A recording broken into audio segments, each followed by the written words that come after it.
It's time for a Big Blue Kickoff Live. Nobody can ever tell you that you couldn't do it, because you did. On Giants.com. You know what I saw? New York Giant pride. And the Giants mobile app. 17-14 is the final. One touchdown, we are world champions. Believe it, and it will happen. Part of the Giants Podcast Network. Let's go out there like a bunch of crazy dogs. Have some fun. Hello, everybody. Welcome to Big Blue Kickoff Live, presented by Cadillac, the official luxury vehicle of the New York Football Giants. John Schmeelk, Lance Medow with you, coming from the Giants Podcast Studio, presented by Hackensack Meridian Health. Keep getting better. Giants Rookie Minicamp took place over the weekend, last Thursday. That was kind of the check-in medical day. Friday, Saturday, they both had practices. Sunday, they were off.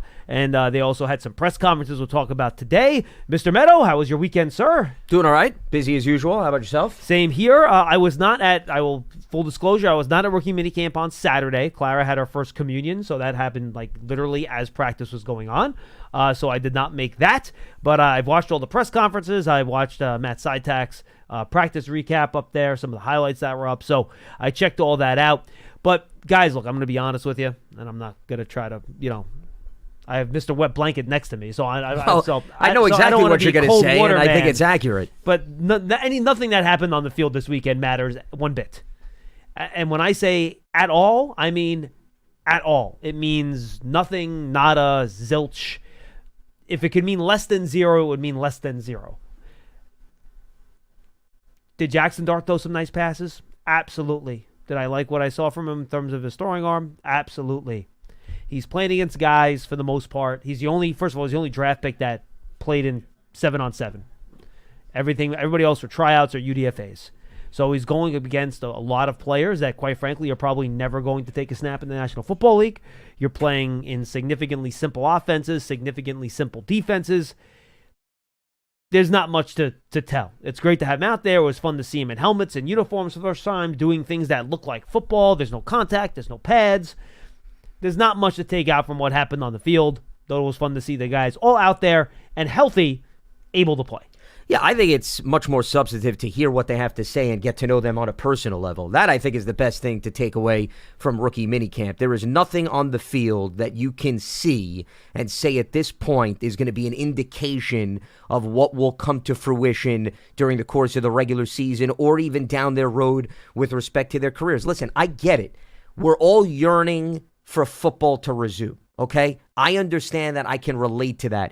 But the problem I have with this time of the year is the over-analysis that goes into studying film and taking a clip and thinking, oh, look at the zip he threw on the pass. John, that must mean that he's going to go to the Pro Football Hall of Fame. Well, he read the backside safety, Lance, and he made a quick decision and delivered. Oh, my gosh, imagine what he's going to do in week 1 against the Bears or whoever the Giants end up playing. And even Brian Dable chuckles at some of the questions that he fields. Well, I mean, what else is the media supposed to ask, though? No, and once again, I'm not blaming them. No, I know you're not. It's just I'm not. I'm just trying to bring it in to put things in perspective here that, even Dable can understand, guys, we're just getting them out on the field. They're going through the motions. For example, here's to me an impressive takeaway if you want to analyze rookie minicamp.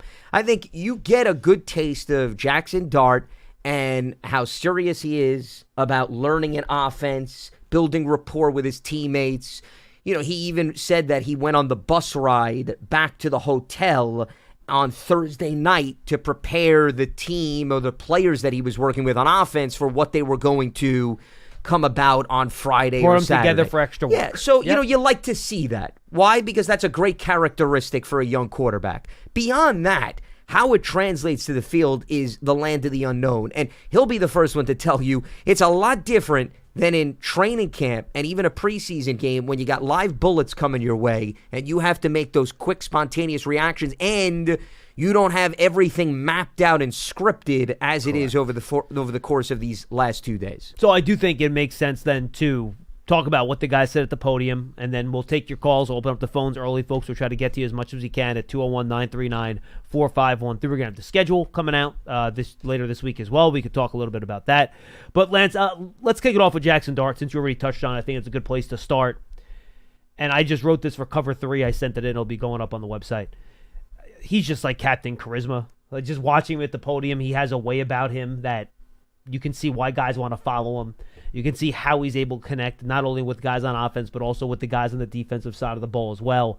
there's just a way about him that, all right, if he ends up being a good enough player, he's going to have that kind of it personality factor that you want out of your starting quarterback. Now, none of that matters at all if you're not a good enough player to be that starting quarterback. We'll see if he is. The Giants think he is. I think he's the talent to be. We'll find out if he ends up being the guy.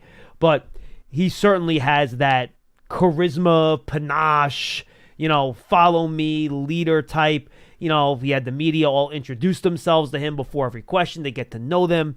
Just things like that. The way he engages with people. He has an easy smile. His manner is good. He's the type of guy that you're going to want to succeed and guys are going to want to follow whenever he eventually, if he's able to, take over the Giants' starting quarterback spot. Approachable is probably the first word and term that comes to mind. I think from an optic standpoint, in terms of his presentation to the media, that certainly is attractive. But you could tell just from what the other members of the rookie class spoke about and their impressions of Jackson Dart that they have had the ability to get to know him sometimes over the years going back to high school. For example, I think it was Marcus Bowe who mentioned that Dart was trying to recruit him to play with him at college. So, there's already random. An established relationship. But it reminds me of on the basketball scene, there is AAU basketball, which is leagues that go across the country and kids take part in that during the summer. So you have rival high schools that may have players from those squads that are on the same AAU team. So football is very similar. There is no AAU football. You have the 7-on-7 circuit, but you do have though. 7-on-7s, correct. But I think it's built more of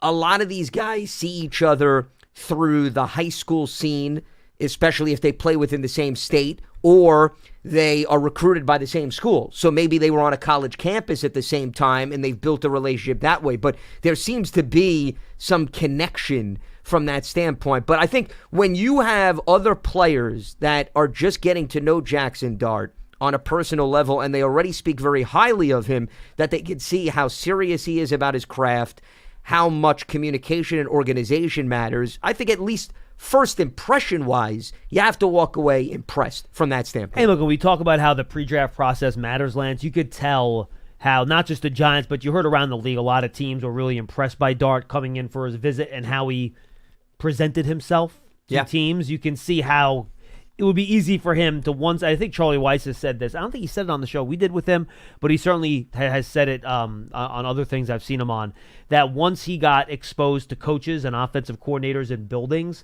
he's a guy they would want to coach based on how he presented himself, the work he does, his personality, and I think that kind of showed up in the press conference a little bit. Well, I think there's the thought process. I would say this holds true for any level of athletics.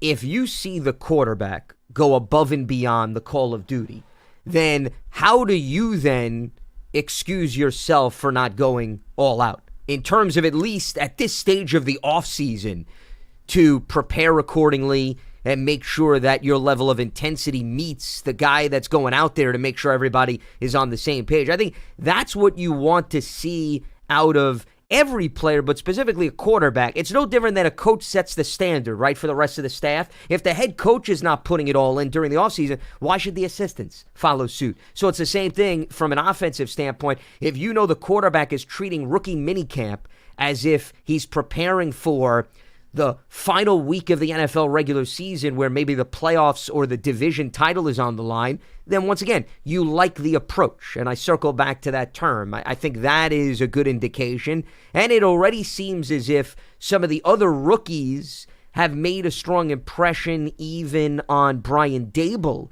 in terms of what they're willing to put in early. For example, Cam Scatterbo, one of the things that the media asked about his approach was when he wasn't getting reps as the running back, John, he would stay behind the running back that was in and would sort of go through the motions. And Brian Dable was asked about that, and he just said, hey, every player is different in terms of how they go through a mental rep. And we talk about this all the time during the regular season.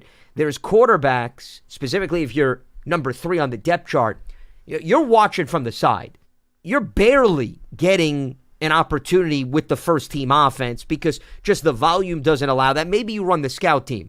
So every player has to go about maximizing a mental rep.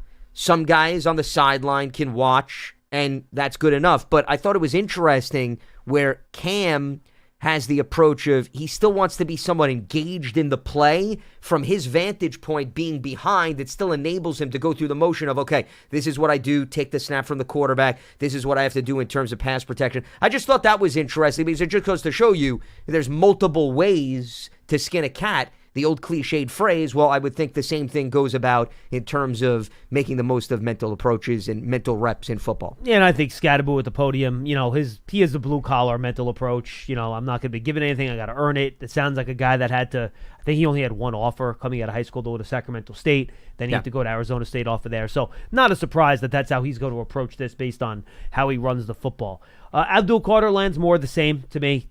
Just short answers to the point, basic, direct. What I wrote today is that I feel like there's not going to be a lot of drama surrounding Abdul Carter in terms of what he says over the course of the year, except for the drama that he causes for opposing offenses trying to game plan around him.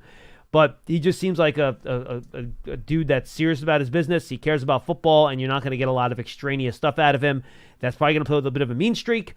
And the fact that, frankly, coming off those 2 injuries, the fact that he, no 7-on-7 again for any of the draft picks except for Dart, the fact that he was able to do all the drills and the shoulder and the foot don't seem to be an issue, that to me is the biggest takeaway from him. He seems healthy, and he should be full bore, good to go when they get on the field for Phase 3 OTAs in about first week after Memorial Day. So that'll be about 2 weeks. But the true test will be obviously at the start of training camp once they eventually put the pads on and he's going up against the opposing offensive linemen. But yeah, I think it's nice to at least see that he's been able to take part in some workouts. The clips are all over Giants.com, the internet, and so forth. I mean, especially given that was a big part of the talking point and the evaluation, right, of Carter coming into the draft. How serious is the foot injury? Is it something that teams should be worried about? And clearly the Giants got all the check marks. They didn't have any concern. And the fact that he's already been a participant in rookie minicamp, I think is appealing and appetizing. I think, Abdul Carter, just my personal opinion, John, the one thing, though, that I think is important for him to come to grips with is he's got to create his own path. He shouldn't worry so much about building comparisons to other Giants pass rushers or trying to live in their shadow. He's Abdul Carter.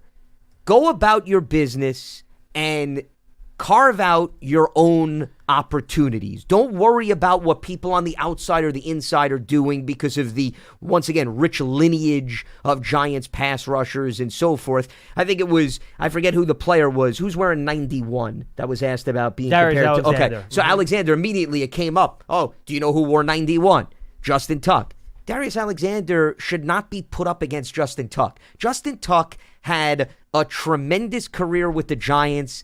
He already established what he could do. You should not be comparing a rookie that has not played one NFL snap to some of the Giants' greats. It just, personally, it bothers me. And it's not just about the Giants. It's about any player in the NFL. There is this itch, there's this urge, whether it's the media, whether it's fans, that we always have to get into immediate comparison. We don't. Let these guys get on the field and go out and prove themselves before it's even entertained whether or not they could scratch the surface of somebody that already played a decade in the National Football League. It's a little ridiculous. People and like overkill. Comparisons, Lance. It gives people like a feeling that they understand what the player is, even though what does a number have to do with any of that, which is kind of the silly part Well, then of it, I would say, yes. but John, my response to that would be then make the comparison to a guy coming out of college. That's fair. And how he played, not somebody that already went through the ebbs and flows of an NFL career. I agree. Darius Alexander, I thought he came off as like a really, chill, pretty mature guy. I think, people will be happy with him. He's raising a son, so I'm not surprised. He's going to be 25. He's an older player. Yep. So like that, I know more about Tommy Fidoni's tattoos than I ever thought I'd want to know about. Absolutely. Which is Yes. great. Feeling good off the injuries. That was the important thing off of him. Of course, he's played the last 2 years in college. Those 2 back-to-back ACL tears at the same knee came in his freshman and sophomore years of college. That was, 3 and 4 years ago. But he sounded pretty good. And then Corey Black talked a little bit about his Oklahoma State defense compared to the NFL. So nothing crazy from the other guys that I think is and Marcus Bowe, again, he was very calm when he spoke to Sean O'Hara after the draft. He's very calm. And I think we kind of got that sense, too, when he was at the podium. So not much jumped out at me from those 2 guys other than, like most of the guys Joe Shane has drafted, they're pretty calm, they're chill, and they're, ready to roll. Fedoni pointed out that he loved the fact that he got to play for Matt Rule, who had NFL coaching experience, so he feels that helped prepare him. And they ran an NFL offense, so Correct. absolutely. So that was at least a notable takeaway. Corey Black discussed, and even Fedoni to a certain degree, and I would throw out maybe a few other players just about the fact that they've been around prospects that made it to the NFL and that they can at least talk to them. For example, I think Darius Alexander, the one thing I'll add is he came from Toledo. But there have been several players, John, in recent history that have actually come from the Toledo program and have gone into the NFL. I mean, Deontay Johnson, a player on the Giants, correct, just as an example. Is a perfect example. So he's going to reunite with him, and then, of course, the Eagles corner as well. So, when you hear about recent examples, I think what Alexander was getting at is he has tangible evidence. He doesn't have to worry about dreaming of or being overwhelmed about what he's walking into. He picks up the phone or he walks into the locker room in the Giants case and he talks to these guys what the transition was like. So I thought that was at least interesting because there are times where a player comes out of a smaller program and he may be the first player in program history or the first player in 15 to 20 years, right? That makes it to the NFL. And you're just wondering, well, why was there a significant gap in the program? Now, sometimes it's because the program didn't have stability from a coaching standpoint. They couldn't develop. But I think it's encouraging that he's coming from Toledo where they didn't just all of a sudden pop up out of nowhere. For the last few years, they've been doing a good job developing and growing. And I think the most impressive thing that Darius Alexander talked about, and we learned a little bit about this in the wake of the draft, John, but he was asked some follow-up questions.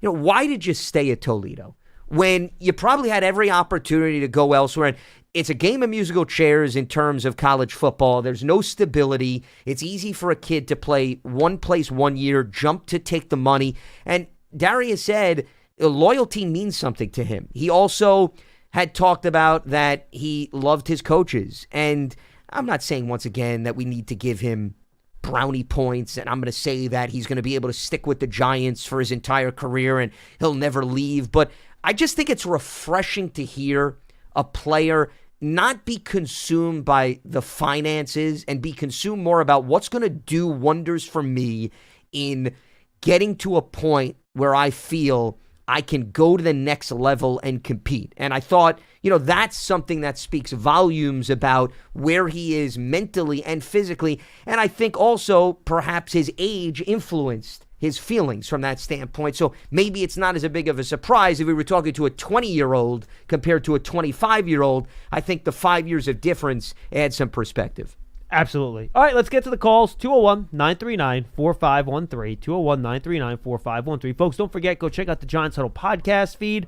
A lot of good episodes up there coming up. I don't believe that he's up yet, but later on today, you're going to have Dan Orlovsky from ESPN will join us to talk about Jackson Dart and just his progress from college to the NFL, his developmental cycle, and all that stuff. So good stuff from Dan. You can go back last couple of weeks. We've had Chase Daniel. We've had Kurt Warner.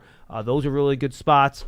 So go check out those out on the Giants Huddle podcast. Some really good interviews on there. I think it is definitely worth your time. And that's, again, Giants app, giants.com/podcast, or search for Giants Huddle on your favorite podcast platform. And we have our final draft season of this cycle. Came up late last week. Tony Paulie and I look at the 2026 watch list. I'm not going to call it the draft class or a mock draft or rankings even. But these are guys that when you start watching college football in August and September, keep your eyes on these guys. If they continue to progress and continue to play well, they have a chance to become kind of your next set of first-round picks as you head into the 2026 season. So Clemson is going to be really good this year. It's kind of based on what Tony and I went through. Clemson's got a lot of guys, man. And then, Sweeney doesn't go into the transfer portal nearly as much. He builds a program. And I think you're seeing that happen now, where the guys that have been there a couple of years are all kind of maturing at the same time. Cade Klubnik should be a pretty good quarterback as well. Clemson should be a very, very, very, very good football team next year. And a lot of Penn State, actually, at the top of the a lot of these like preseason spring rankings, too. A lot of people have Penn State as number one. Drew Aller's coming back. The running back's coming back. Their whole defense, except for I think Kalen King, right? He was Caleb King's brother, the linebacker, and Abdul Carter are coming back. So Penn State's supposed to be really good too, and then you have all your regular teams. Ohio State's really good again. Alabama, The Georgia. usual suspects. Illinois was in a couple of top 10s that I saw, so that could be fun to see where they wind up. But otherwise, a lot of the usual suspects. 201-939-4513. Johnny Mac, we're going to start on line 3. I'm going to go to Diego in Las Vegas to lead us off here. Diego, what's going on? Hey, guys. How you doing? We're great. Yeah, first-time caller, a long-time listener to the show, so appreciate you guys having me on. No problem. Just wanted to call and really ask about the defensive line.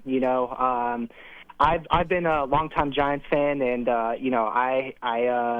tend to overhype the team a little bit heading into every season. I think as most fans do. Well, you're a fan, Diego. You should be excited about the team. That's okay.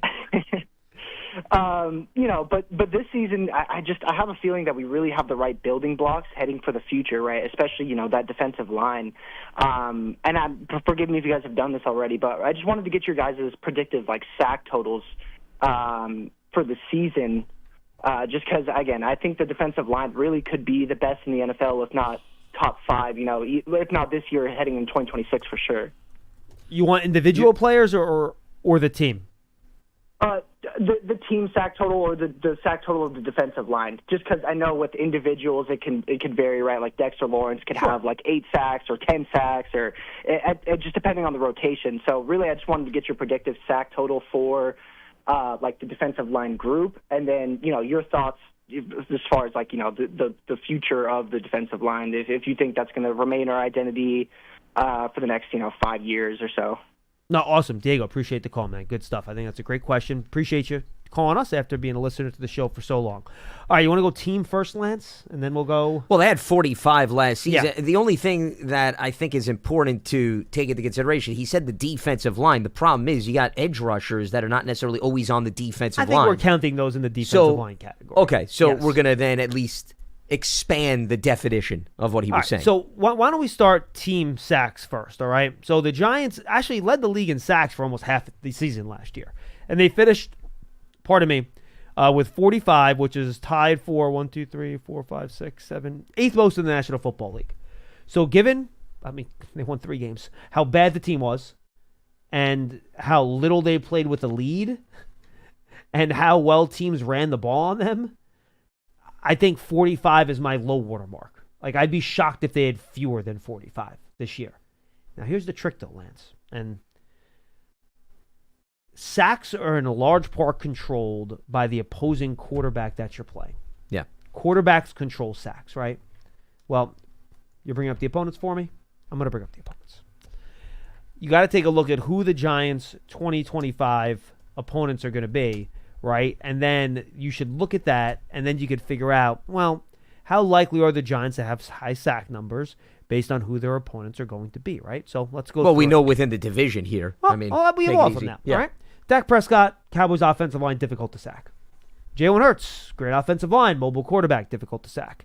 Jaden Daniels is basically just difficult so fast, he's difficult to sack. He will hold the ball a little bit sometimes. All right? Jordan Love, good offensive line, mobile quarterback, veteran, young veteran, still veteran, difficult to sack. Vikings, they might be starting a rookie quarterback. You can get after rookie quarterback a little bit. J.J. McCarthy is not exactly Captain Mobility. He's not immobile, but he's not Jaden Daniels either, okay?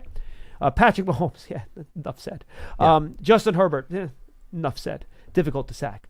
Brock Purdy, the way the Niners get rid of the ball. Kyle Shanahan, that is not a guy that takes a lot of sacks. He will get the ball. And Purdy's actually, I think he's fairly, he has some mobility to him to avoid sacks as well. Yeah. Okay, so those are your home opponents. You got that whole group. You have one guy that you think maybe you might be able to get some sacks on, McCarthy. Everyone else is a very difficult player to sack based on the quarterback and the offensive line.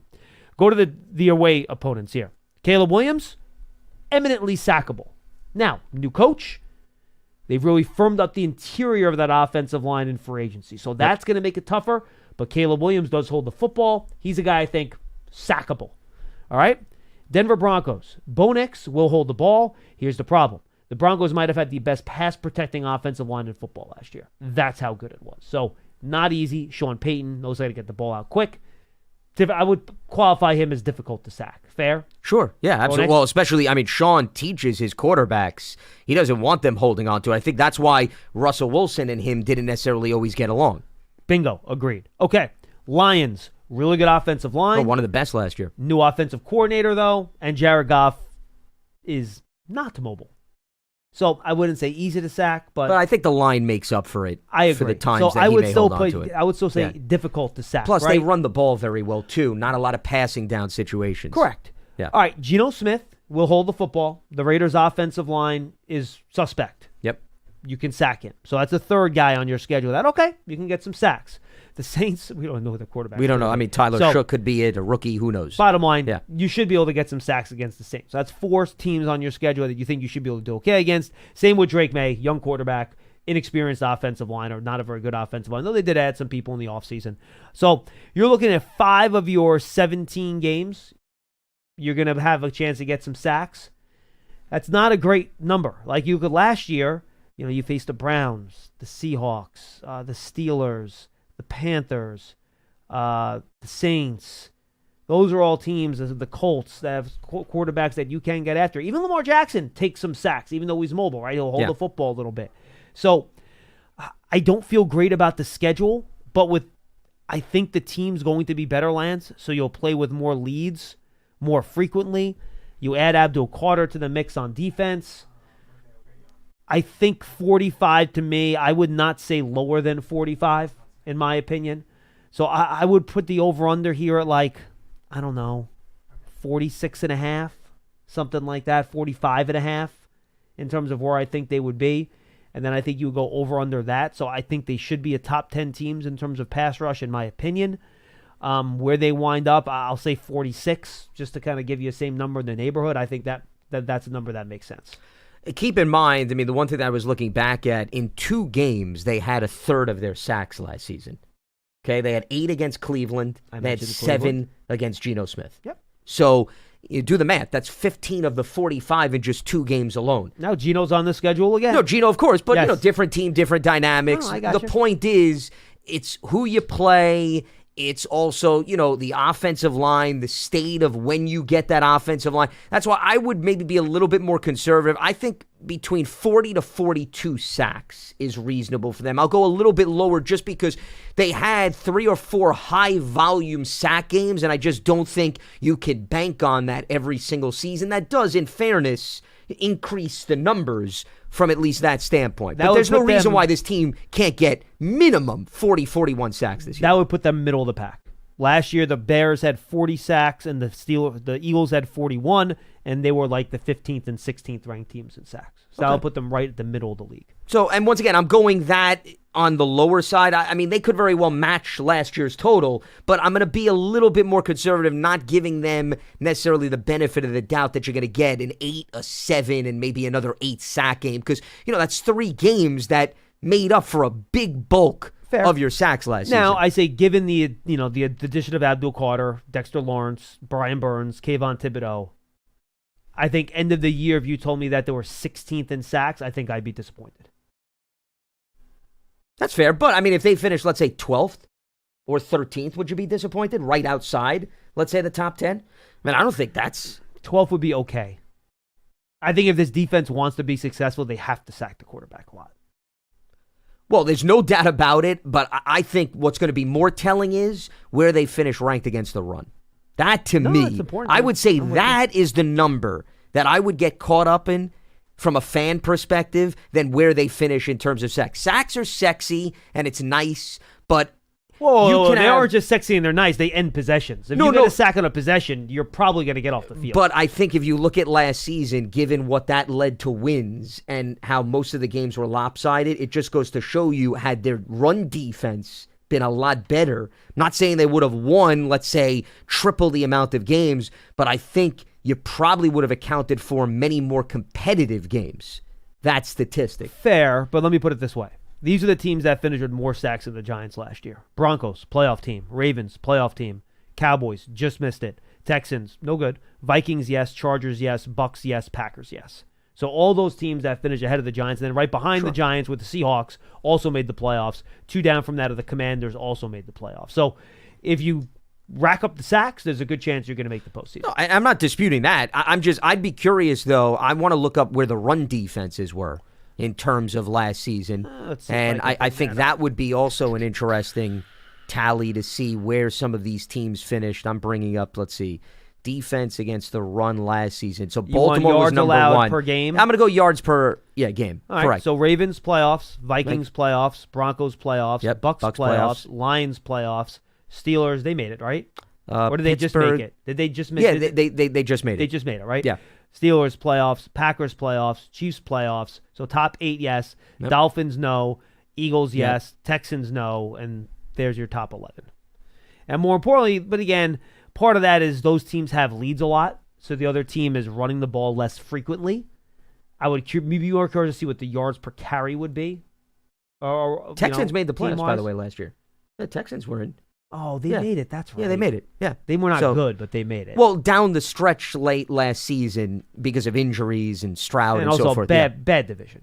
Without a doubt. But they did. They were a playoff team. So when I yeah. looked at the sacks, I said no. I said the no to them when they were in the top 10 sacks. Too. But I'm They saying made it holds true for both. It's Correct, sacks yes. and the run defense. But, I mean, that's a high volume of teams that we ran through in terms of the run defense. So, Yeah. I mean, just my personal opinion, I think that you shore that up. I think you put yourself in a better position to be more competitive and even help whether you get a sack or not, because what you're doing is you're more than likely putting the opposition in tougher third down situations. If you're stopping the run, right? Think about it. Earlier on downs, first and second, then you're probably putting the opposition in a 3rd and 7 as opposed to a 3rd and 4. And even if you don't get the sack, you're at least in a position to affect and impact the quarterback by applying pressure. So that's more of a reason why I'll hang my hat on. Give me a really strong run defense as opposed to a team that has overwhelming sacks. Not to say, to your point, that sacks is not going to help your cause get to the playoffs, but I think other things feed off of a run defense, maybe more so than just a sack on an island. Okay, individual sack leaders now. Let's look at that.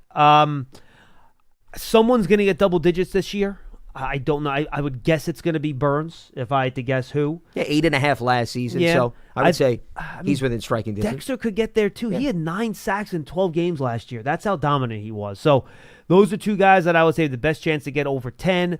I would put Carter in anywhere from the 8 to 11 area, and I put Thibodeau somewhere in the 7 to 9 area. I think that's probably a good combination of those 4 guys in terms of what they can get. If memory serves me correct, and I'm going to look it up, Kayvon, if you look back at his rookie season, sometimes you'll see the sacks fluctuated a lot. You know, they were top-heavy, bottom-heavy. So, you have to account for that during a rookie campaign just because there's going to be some teams that are ill-prepared for Abdul Carter. They haven't seen much of him on film. And then there's going to be other teams that maybe see him later on in the season, right, and just have a better read on what he could do. So I'm bringing up the game log. Thibodeau did not have Brian Burns with him as a rookie either, Of course. which is a big factor here. I mean, you're not going to be able to double-team Abdul Carter because you got Brian Burns and Dexter Lawrence sitting there. Yeah, and you got Kayvon, too, who will Correct. be in the mix, too. Yep. So he benefits from, I would say, the more the merrier type of philosophy. But just to give an idea about a recent rookie, you look at Kayvon with respect to what he did in the 2022 season, and I'm bringing up the game log. So you had, if we go to early in the season, September, let's see, he didn't have a sack until October 16th against the Ravens. I remember he got hurt in the preseason too, okay? So I'm not going to dismiss that. He missed the first few games of the season, but he had his first sack against Baltimore October 16th, and the next sack didn't come until December 4th. And then, had a few towards the latter part of the season, one on the 18th, and then one on January 1st, just to give you an idea. And I'm not saying that Abdul Carter's only going to get 4, because hopefully he won't have to deal with an injury like Kayvon did. But if you see rookies, they come sacks by definition in patches, in bunches, however you want to word it. But specifically for a rookie and Kayvon, it's been a big roller coaster where it's been 3 games where wow, and then all of a sudden it's quiet for 4, and then it picks up. So I think sometimes you got to take that into consideration for even a guy that may have a lot of talent around him. And then, Diego, we'll do our over-unders later in the year. We'll do our predictions for the year, and then we'll give you the exact numbers. But I think that's what you're aiming for with a lot of those guys. All right, 201-939-4513. All right, we got 2 calls on the same topic, but let's do Donnie and Queens first, J-Mac, on line 1. Donnie, what's going on? Are the Knicks going to win tonight, John? I sure as heck hope so. I'm going to be in the building tonight, so that would be great. Yeah, good luck. I'm not too confident, but I'm hopefully since you'll be there, maybe you'll bring some good energy. Yeah. What is this thing? A lucky charm? It's optimism time, certainly this time of year. I think we're all excited about the draft class, even though you never know really how these guys are going to turn out. I think for me, my biggest disappointment of the offseason was probably the money that went to Javon Holland. Would have preferred that on someone either on the interior of the offensive line or the interior of the defensive line. But I think it's pretty clear that the Giants are in the best spot they've been in the last, I want to say, almost decade right after. Just like if you look at the roster, you're starting to see the shell of a core and a team you can actually build and grow with. I think it's pretty clear they'll try to build this team to get to opening day 2026. I know there's a whole season to play, but in reality, the real plan is get to opening day 2026. They'll probably go into next offseason and go heavy on the offense. They're going to have money to spend. They're going to have their first and second round pick. So feeling good about that. I do feel like it was the right call here to bring Joe and Brian back. I was nervous when they brought Joe back because I thought he would act more desperate. I want to give him a lot of credit. I think he really handled himself professionally. Donnie, by the way, I'm happy you brought that up because I tried to warn people here that I know a lot of the national people too were like, he's going to sell out, he's going to sacrifice the future and all that stuff. And I really don't think that's how they operated this offseason.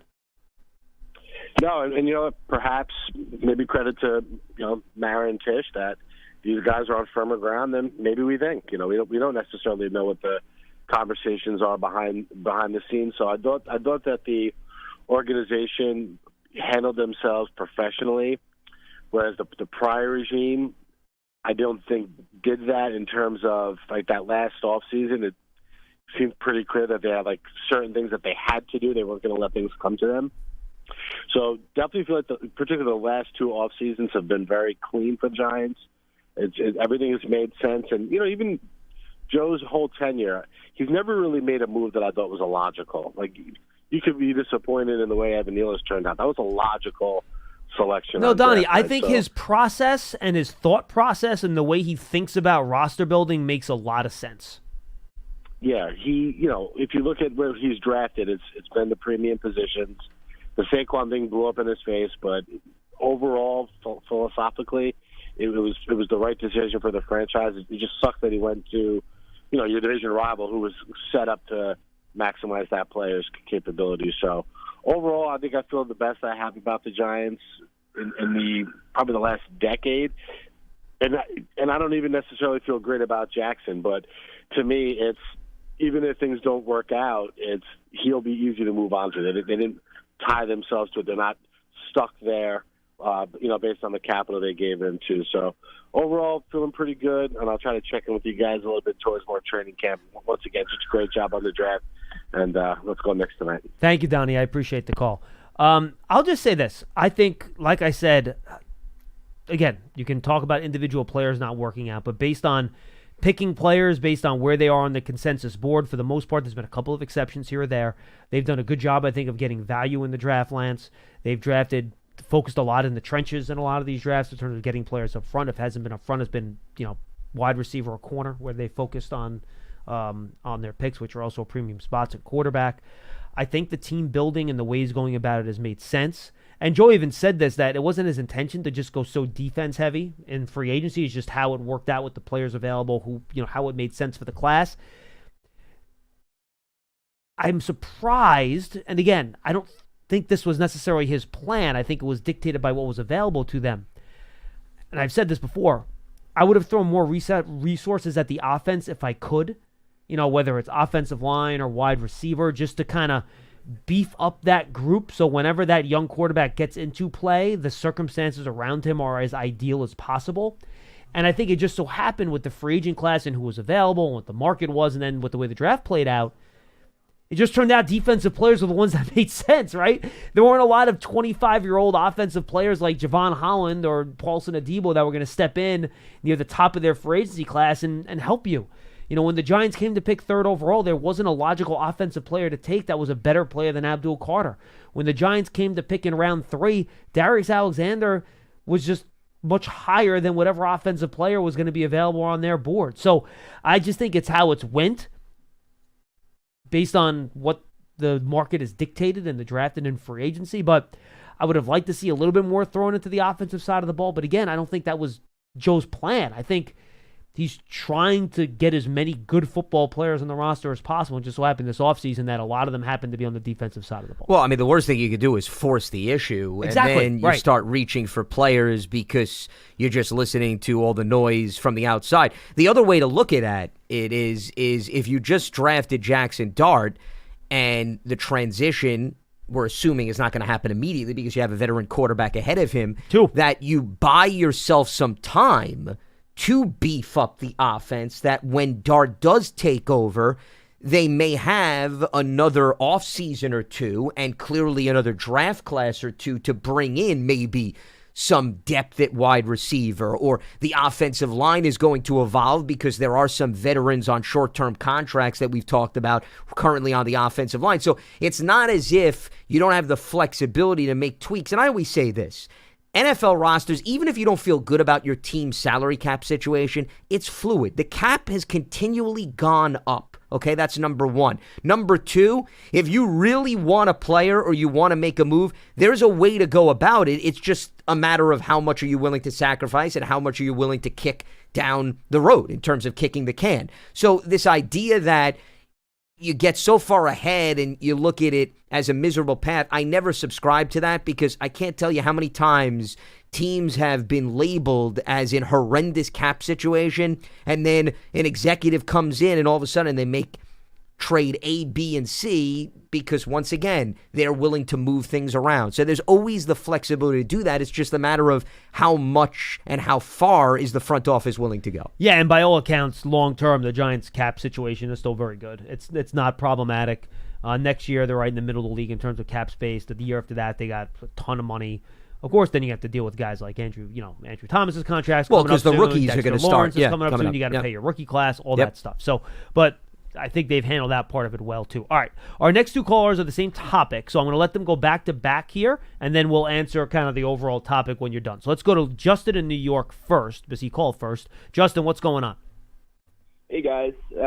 I wanted to chat about the quarterback room a little bit, maybe from a different perspective.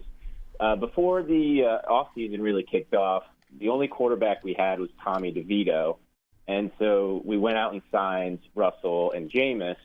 And then the draft came along, and we weren't sure we were going to get a quarterback, where we wanted, how we wanted, and we ended up with Jackson Dart. Now it looks like we have one of the heavier quarterback classes or quarterback rooms in the league. That's a good thing, though. Three guys who all starting for a team could potentially get a 500 record. So I'm a little bit confused now what Jameis Winston's role is on the team. If people like Jackson Dart, which I personally do, I think with a little bit of training and he could maybe even start midway through the season. If Russell goes down somehow, I don't see why you wouldn't throw Jackson Dart out there to get some playing time. Wait, Justin, hold on. Justin, hold on. Legit question. Third quarter, week 1, Russell Wilson strains his hamstring, is going to miss 3 weeks. Who's your starter in week 2? In week 2, that early, I would say Jameis probably. Bingo. There's your role. But when you get to week 4 or week 5, and that's the trade early. Deadline's looming, and we don't have a third-round pick next year, who says you're going to get a third-round pick for Jameis Winston? Yeah, I mean, he got $4 million in free agency. I think you're way overvaluing the desperation of the rest of the NFL and what they're willing to give up. I don't think you're aware. I would look at how many different starting quarterbacks across the NFL. Forget the Giants. Just look at the Giants. But there were 59 different starting quarterbacks. Each of the previous 2 seasons, there were over 60 guys that started across the league. You, more often than not, are going to wind up playing multiple quarterbacks. It's just the nature of the NFL. I don't know why you would be in such a rush to get rid of a quarterback when right now on paper they are in a healthy situation. I think that's something that should be maintained. And the other part of it, too, is that, remember, Winston signed a 2-year deal. Russell Wilson signed a 1-year deal. So if you're looking ahead to maybe if you want Dart to be your starter next season, for example, you have Winston then under contract at a very good salary number to be your backup next year. So I think that's part of the equation there as well. Okay. Because it seemed to me like we had three guys who, in theory, I mean, if Jackson Dart becomes a player in this league, who are all like competitive as a starting quarterback, and I don't know any other teams that have three. It seemed like we have a lot of value in that quarterback room. Yeah, let me put it this way. What was the demand for Russell Wilson and Jameis Winston in free agency this year? I mean, there were maybe... Well, in free agency in the offseason when no one had injured quarterbacks, or the Saints have three guys, under 26 years old who none of them really have, starting time in the league yet. No, I know, but does Jameis completely change the outlook of the Saints? You put Jameis Winston on the Saints currently. Does it take them to a division contender, a top team in the NFC? And remember, Tyler Shook is an older quarterback that played in an NFL offense in Louisville. So I think if there's any and I said this during the draft process, so I'm being consistent.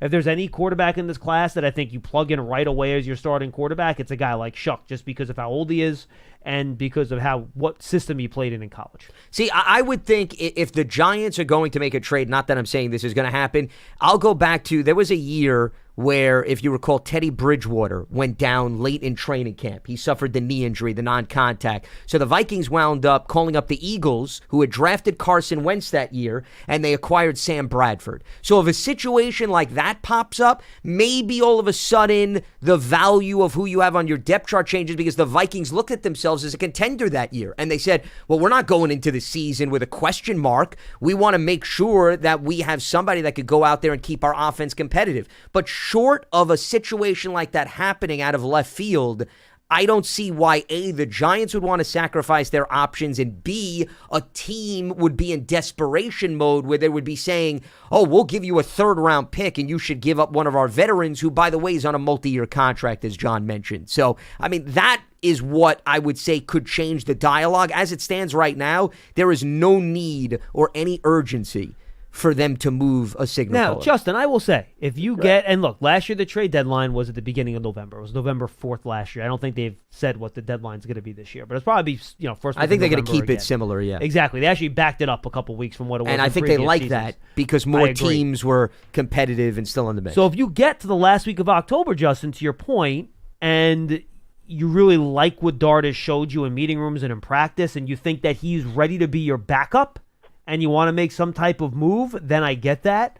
But I do think they wanted to structure this so that they would be under no pressure to put him in before they thought he was ready. And I think they liked the idea that right now he would be your number 3 and not your number 2, so that the only thing that's going to impact whether or not Jackson Dart gets on the field is whether or not the Giants think he's ready for it. And it's not going to be forced due to an injury to Russell Wilson or anything else. Well, and also, Russell Wilson's 36 years old. Thank you, Justin. He's been in the league. Appreciate the focal. He's been in the league since 2012. He missed the early stages of last season with a calf injury. That's why Justin Fields started in Pittsburgh. You have to protect yourself. He is not immune to injury. It's possible. And once again, we're not wishing it upon any player, but you're just being realistic. The previous caller was about how Joe Shane's approach has been logical, right? So it was logical to say, I'm going to have 2 veterans even before we draft a quarterback. Just because you draft a quarterback doesn't mean now you change the timeline, John, and you rush Dart onto the field because you think you can maybe get, which I think is unrealistic, a high mid-round pick for a veteran quarterback with a lot of mileage on him. I don't see that coming to fruition. I just don't. You aren't getting a high mid-round pick for that. There's not. It's just not.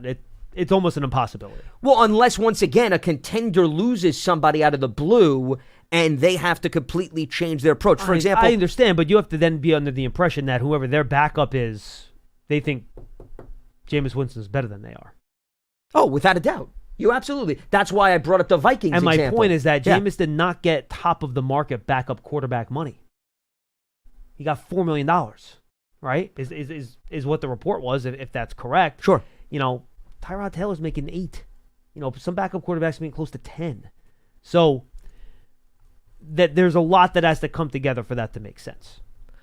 I just looking it up, and once again, I'm not saying this is going to happen. The Vikings, they wound up giving up a first-round pick for Sam Bradford. That just went to show you. And I'm bringing that up because of, once again, you could sometimes get in desperation mode. But I want to say Sean Hill was the backup to Teddy Bridgewater. Yeah, it was. Sean Hill started the first week. I remember this. This is what happens when you cover the NFL for so many years. That's I know. good.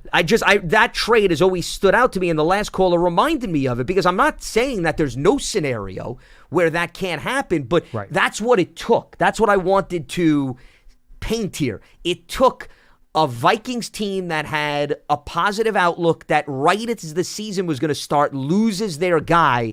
And now all of a sudden, their general manager, who was a colleague of mine at Sirius, Rick Spielman, all of a sudden realizes, okay, I got to pull the trigger. But short of putting a GM in that spot, I don't think you're going to get that level of return. 201-939-4513, 201-939-4513. Let's go back to the phones and stay on the same topic. And Lou hung up. Okay, so let's go to Anthony in New Jersey. Anthony, what's going on? How's it going, guys? What's up? Long-time listener, first-time caller. Thank you. Of course, huge Giants fan, and I've been critical of Joe Shane and the drafts in the past, like 2023, 2022. I wasn't a huge fan of most of the selections, especially 2022. I felt like he was reaching on positions as opposed to best player available. And which players in Anthony? Which players in 2022 do you think were reaches? Certainly not Thibodeau or Neal. No. Those picks I was thrilled about. It was mostly day 2 and 3, especially like Wandale. I love Wandale, but I thought that was a little early for like a 5'7" short arm receiver at the time. Okay, that's fair. And Azudu, Flat, wasn't like insanely thrilled about those picks, but besides all that, like I was super excited about these past 2 drafts. I think this most recent class that just happened is going to be potentially like generational for this franchise.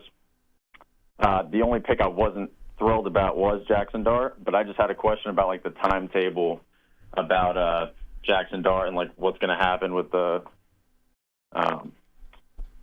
front office. Like, what do you think they're going to do with regards to like maybe saving their jobs, because this is obviously like a make or break year for them.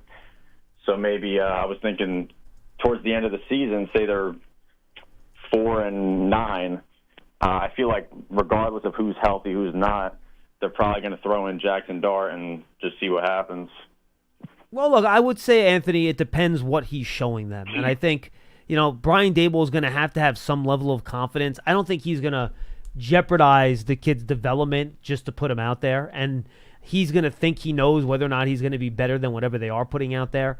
But look, if the record's bad late in the year, is it more likely he gets a chance than not? Yeah, absolutely. There's no question about that. But again, I think, and this goes back to the previous caller's point, I think the Giants love the fact that right now they're not going to have their hands forced on the quarterback. And I think, I forget, was it Donnie who called up and said this regime has not operated as though they're in a desperate situation, and I don't think that's how they're going to operate this year either. And I think they will put Jackson Dart in when he's ready, and it makes sense for the team. And we're not going to know when he's ready. Only they're going to know when they think he's ready. And by the way, they're not even going to know for sure that he's ready. They're going to think that he's ready based on what he's done. Yeah. So we're all going to have to just wait and see when that moment arrives. It could be sooner than we all think, or it could be later than we all think. I have no idea. Anyone, and I actually asked, I forget if it was Kurt Warner or Chase Daniel, I asked, or maybe it was Orlovsky, when's the earliest you would play Dart? And I prefaced the question by saying, look, I know this is an impossible question because you don't know what his developmental cycle is. You don't know his health. You don't know how the team's playing. When do you think he's getting on the field? When do you think he should get on the field? So it's impossible for us to know now when that moment's going to come because so many circumstances are going to play into that decision-making process. You know what I mean? Well, and here's another thing just to take into consideration, Anthony. I'm going to give you, these are a list of coaches that lost their jobs within a year of selecting a first-round quarterback. Frank Reich with the Panthers, Urban Meyer in the Jaguars, Matt Nagy in the Bears, Anthony Lynn in the Chargers, Pat Shurmur here with the Giants, because remember, he went to Daniel Jones early that season in 2019, Jay Gruden with Washington, Hugh Jackson with the Browns, Todd Bowles with the Jets, and Steve Wilkes with the Cardinals. So this narrative, and I'm not accusing you of bringing it up and saying that there's a lot of substance behind it, that by playing a rookie quarterback the year in which he was drafted and he shows a flash or two save somebody their job based on what I just read, and that's only going back to 2018, doesn't really hold a lot of weight. So I wouldn't get caught up in, oh, well, if they only have 4 wins, they put in Dart, he, has a game or 2, and that means that all of a sudden everybody's safe. The NFL doesn't operate like that. Okay. Yeah, I appreciate those points. I just had one other point to make. Yeah.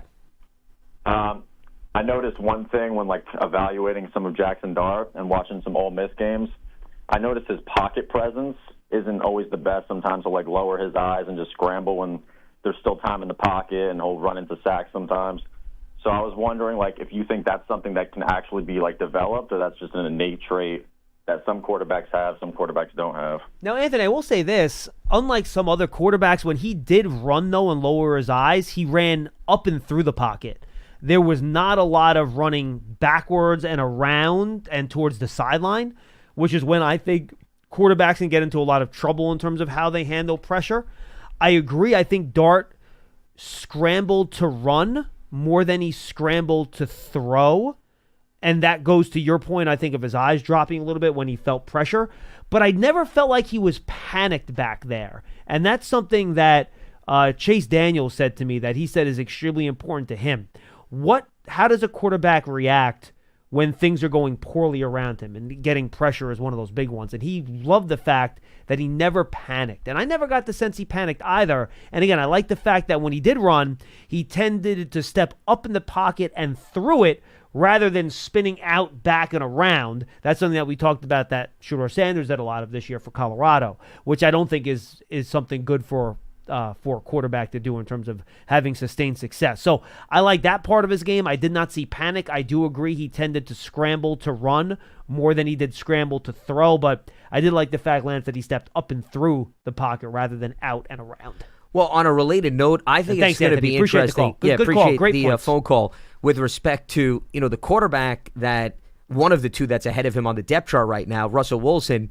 He has a knack for extending plays, but he scrambles back and out and around. And that's what I'm saying. No. So to the caller's point, because I think what he was getting at was how do you maybe tweak that or change that? Can you alter that? That's a good question. It is a great question. And what I was going to bring up first was Brian Dable was with a quarterback that had not a very good completion percentage in college in Josh Allen, and that improved. And not many people thought that was going to happen coming out of Wyoming. The question, though, is that an instinctual thing? Or can you coach them to keep their eyes up longer? And that's why I'm bringing that up, because completion percentage is different. Correct. The pocket presence. Because that could almost be a mechanical thing, right? You clean up somebody's mechanics, they can become more accurate. Yep. So, Anthony, I think that's a great question. Guys, really good calls today. That's tough to teach. It's an instinctual thing.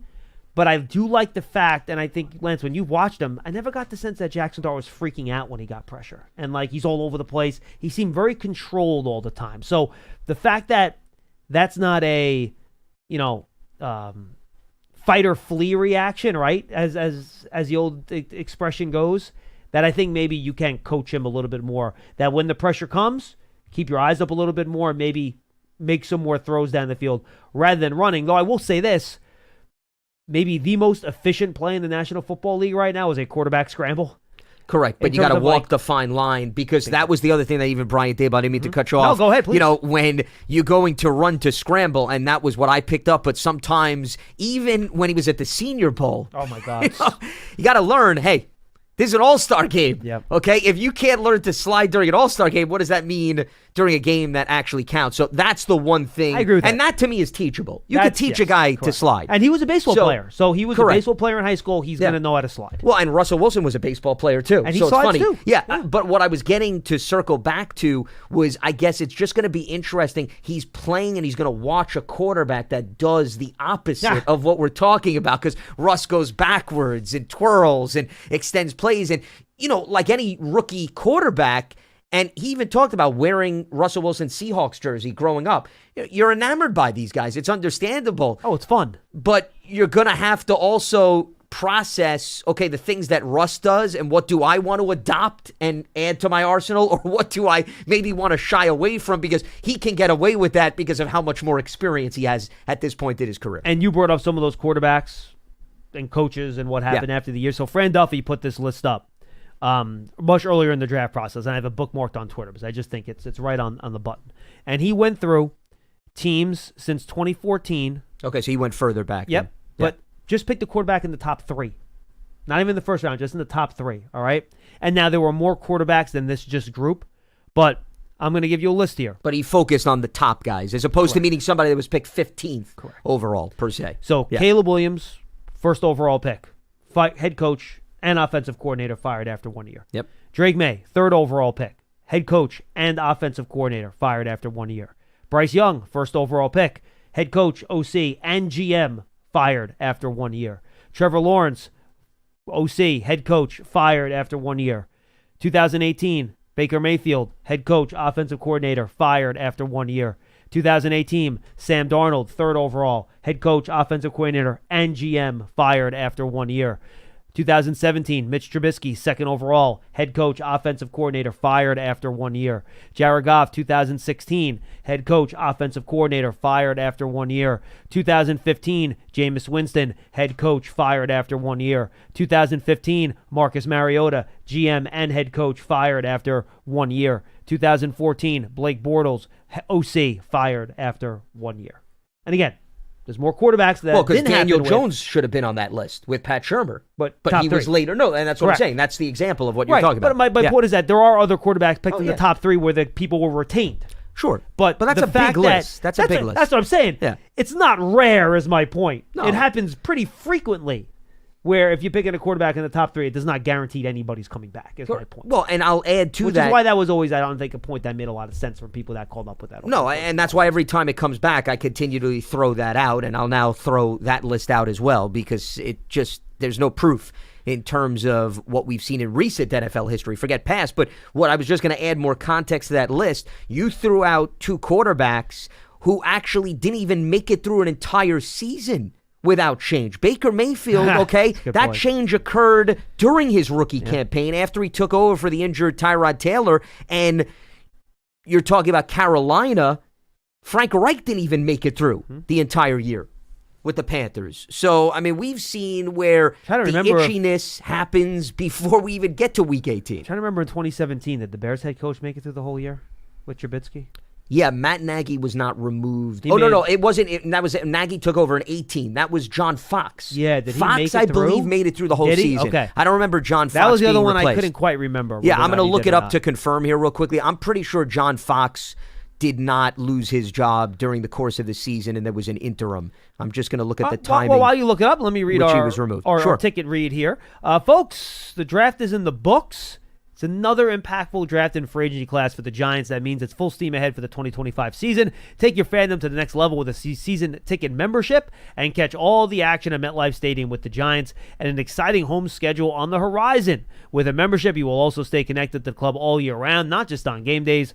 With exclusive member access and benefits, to learn more about a Giants season ticket membership, visit giants.com/tickets. So Fox was fired at season's end on January 1st, 2018. Got it. He lasted the whole year. Facts, guys, go check out Giants TV, our streaming app. All of our content's on that, Giants YouTube channel as well. Thanks for joining us on Big Blue Kickoff Live, presented by Cadillac, the official luxury vehicle of the Giants. From the Hackensack Meridian Health Podcast Studio, keep getting better. For Lance Medow, I'm John Schmeelk. We'll see you next time.